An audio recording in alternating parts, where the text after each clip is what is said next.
My name is Stephanie Jasper. I work at West Point Elementary in a kindergarten classroom as a TA, and I really enjoy it here. I decided to get a job here at West Point because I've always said if I was going to get a job after my kids were old enough, it would be at an elementary school. I've always volunteered at schools, and I've always loved the environment. So Stephanie is a really valuable asset to our team. This year, of course, with having full-day kindergarten for the first time, we knew we needed an extra set of hands in each one of our classrooms, and she jumped in with both feet. She has a real pulse on what's happening in the classroom, and so she's just as really insightful and kind of has that intuition of let's try this. She's always happy, and the kids absolutely know that she has their best interest in mind.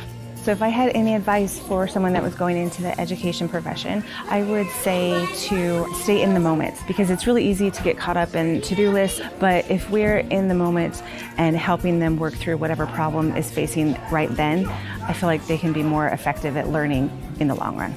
I love the children, I really do, and I feel it in my heart, and I want the best for them. I'm here because the kids make me so happy, and I just want them to be able to succeed.